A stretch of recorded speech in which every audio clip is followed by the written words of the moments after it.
நம்முடைய வாக்குத்தத்த வார்த்தையாக நம்ம உபாகமம் புஸ்தகத்துல 33ஆம் அதிகாரம் 29வது வசனத்தை நாம் எடுத்திருக்கிறோம். Blessed are you. அந்த வார்த்தையை நான் படிக்கிறேன். Deuteronomy chapter 33 and 29. Blessed are you, Israel, who is like you, a people saved by the Lord, is your shield and helper, and a glorious word. Your enemies will cower before you, and you will tread on their heights.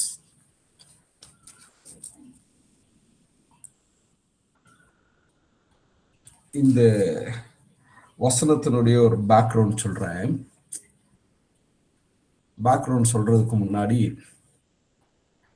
ஒருவேளை ஆண்டவர் இன்னைக்கு உங்கள்கிட்ட நாளைக்கு நீ என்னோட வந்துருவ, என்னுடைய முற்பிதாக்களோட சேர்ந்துக்குவ அப்படின்னு சொல்றாருன்னு வச்சுக்கோ. உங்களுக்கு அர்த்தம் புரியும்னு நினைக்கிறேன். ஆண்டவர் சொல்றாரு, யூ வில் கம் டு மீன்னு சொல்லிடுறாரு ஆண்டவர். இப்போ you will come to me அப்படி சொன்னாக்கா என்ன பண்ணுவீங்க? This is the last day for you on the earth. Tomorrow you'll be seeing the Lord in the heaven.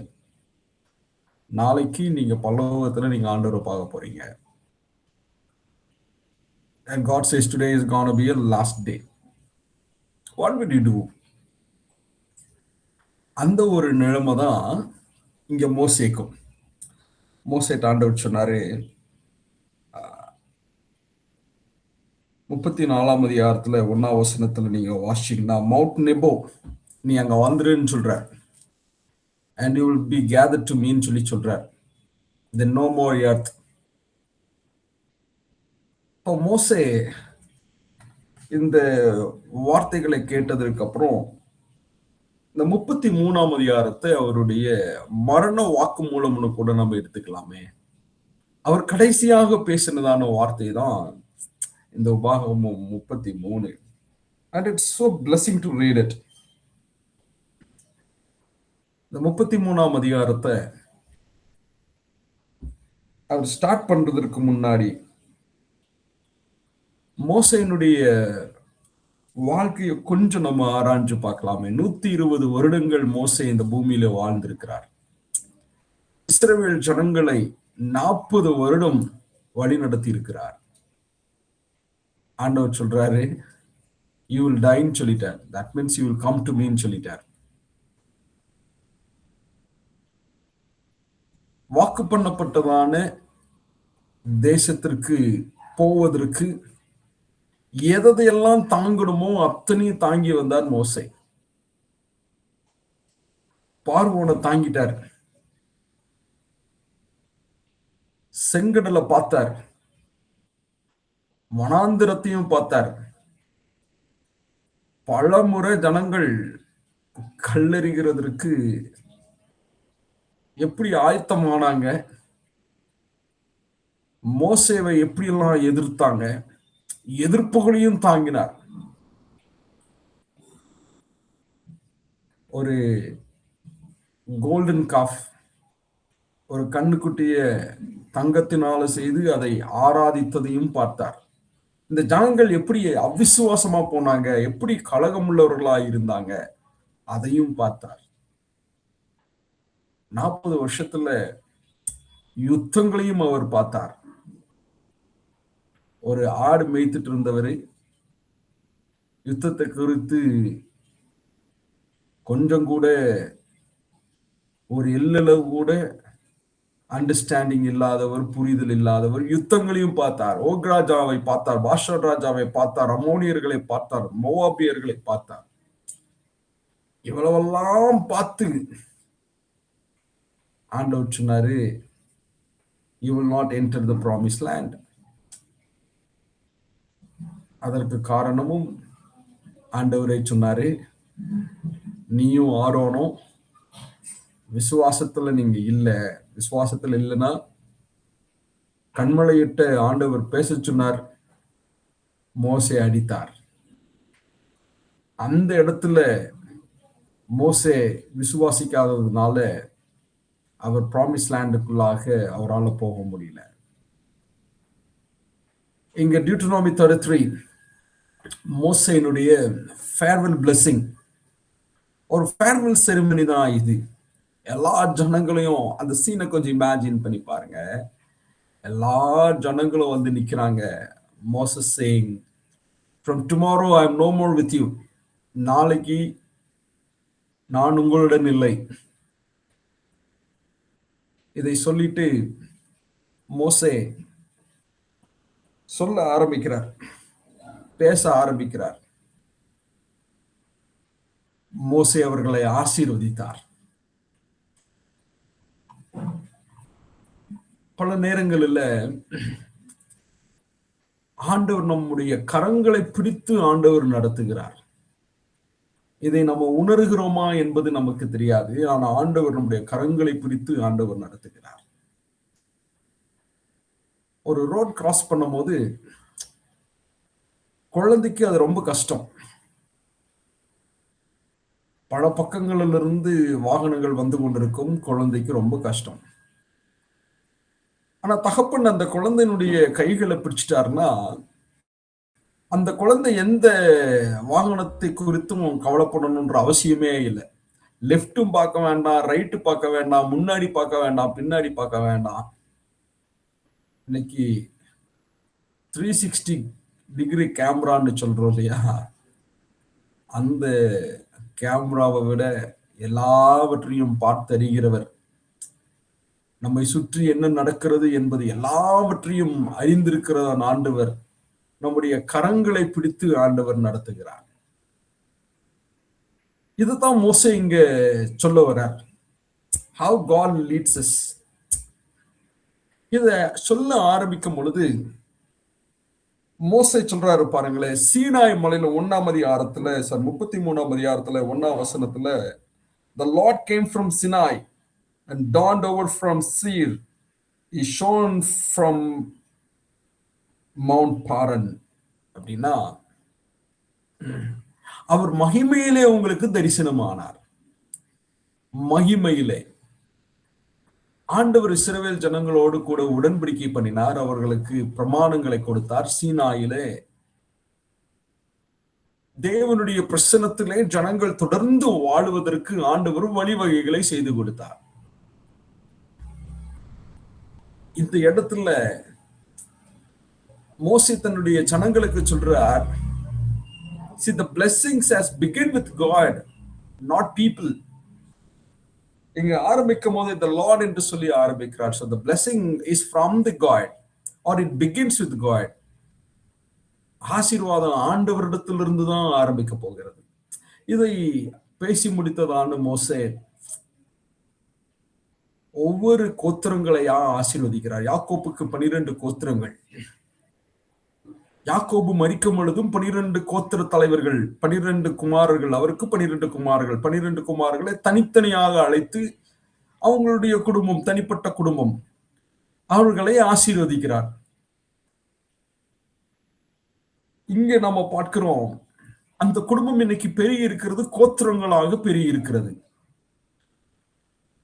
யாக்கோபு ஃபேமிலி ஆசீர்வதிச்சார், இங்க மோசே கோத்திரத்தை ஆசீர்வதிக்கிறார்.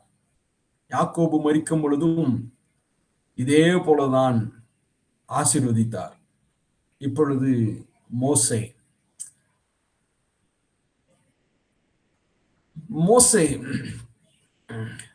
ஒவ்வொருவரையும் தனித்தனியாக வெவ்வேறு விதமாக ஆசீர்வதிக்கிறார். ரூபனை ஆசீர்வதிக்கிறார், லேவியை ஆசீர்வதிக்கிறார், பெஞ்சமினை ஆசீர்வதிக்கிறார், ஜெபுலனை ஆசீர்வதிக்கிறார், தான ஆசீர்வதிக்கிறார், நப்தலி ஆசீர்வதிக்கிறார். ஒவ்வொருவருக்கும் தனித்தனியாக ஆண்டவர் மோசேயை ஆசீர்வதிக்கிறார். தனித்தனியான ஆசீர்வாதம், ஒருத்தரை போல இன்னொருத்தருக்கு இல்லை. உதாரணத்திற்கு தானை குறித்து சொல்லும் போது யுவர் லைன்ஸ் கிளப் என்று சொல்லுகிறார். பெஞ்சமினை குறித்து சொல்லும் போது your beloved of the Lord அப்படின்னு சொல்லுகிறார். யோசேப்பு குறித்து சொல்லும் போது and with the deep waters என்று சொல்லுகிறார். இப்படி ஒவ்வொருத்தருக்கும் ஒவ்வொரு விதமான ஆசீர்வாதங்களை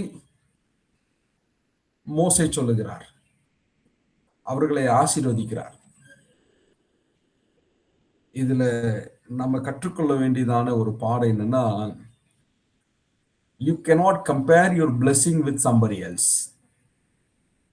ஆண்டவர் உங்களுக்குன்னு சொல்லி பிரத்யேகமான ஆசீர்வாதங்களை ஆண்டவர் வைத்திருக்கிறார். your blessings are very unique.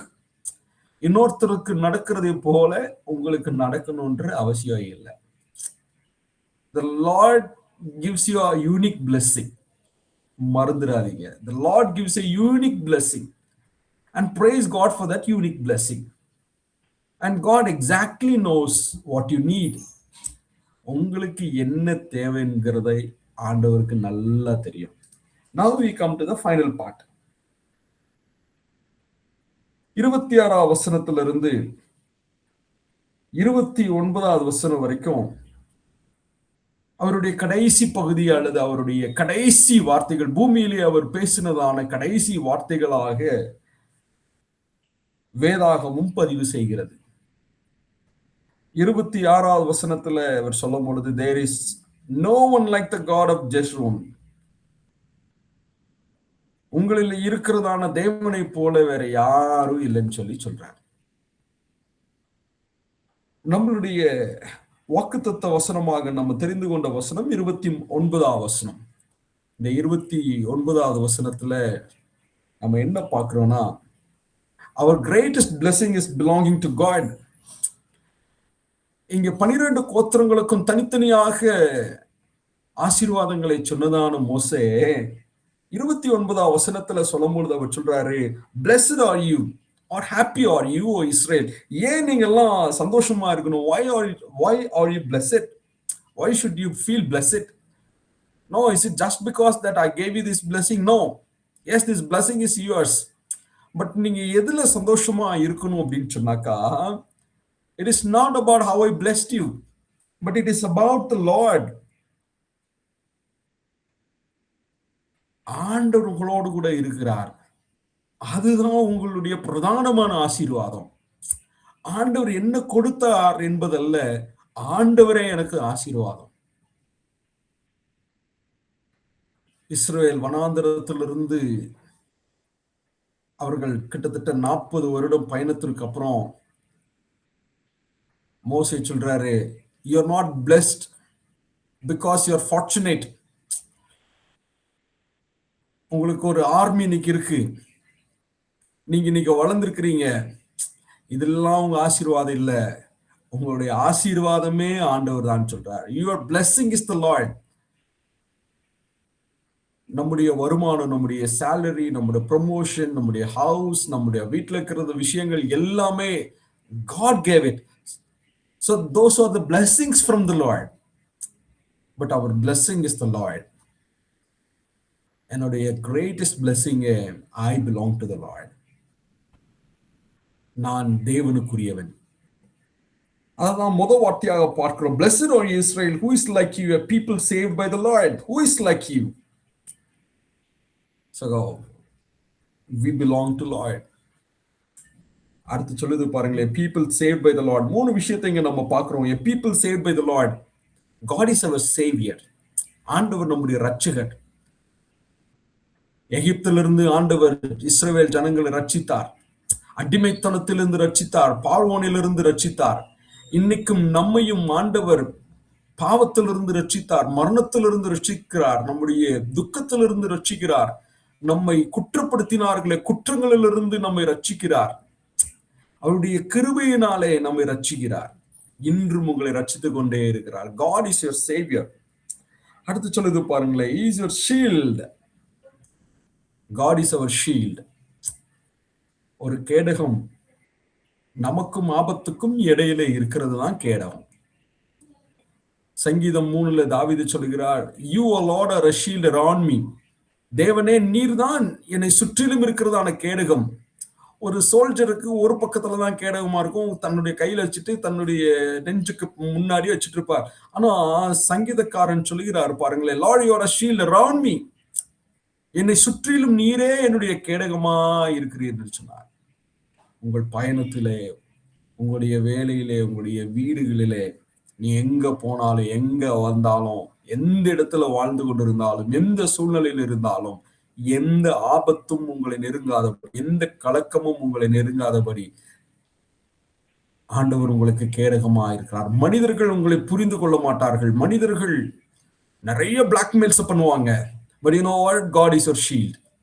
மனிதர்கள் குற்றப்படுத்துவார்கள், காட் இஸ் யுவர் ஷீல்ட்.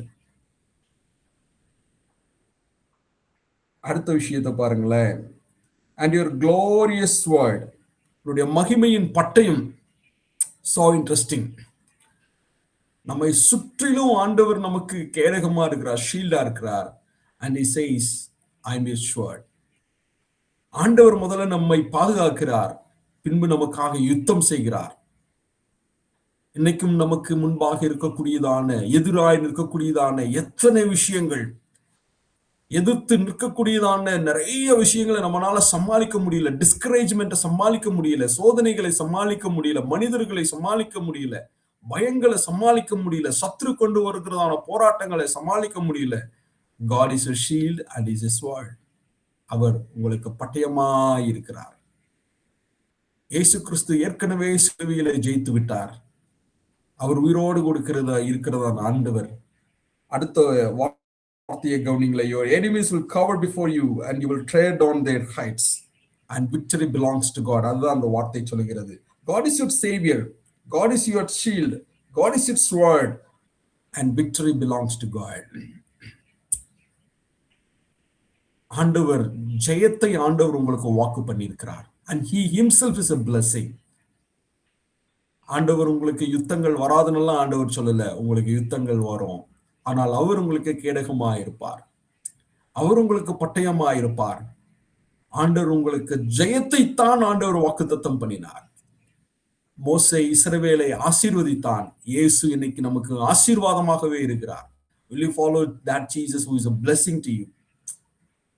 கானானுக்கு நேராக மோசே தன் ஜனங்களை வழிநடத்தினான். இயேசு நம்மை நித்தியத்திற்கு நேராக நிச்சயம் வழி நடத்துவார். இயேசு நம்முடைய இரட்சகர். எனக்கு அன்புக்குரியவர்களே, ஒரு புதிய மாதத்தை இன்னைக்கு நம்ம பார்த்திருக்கிறோம்.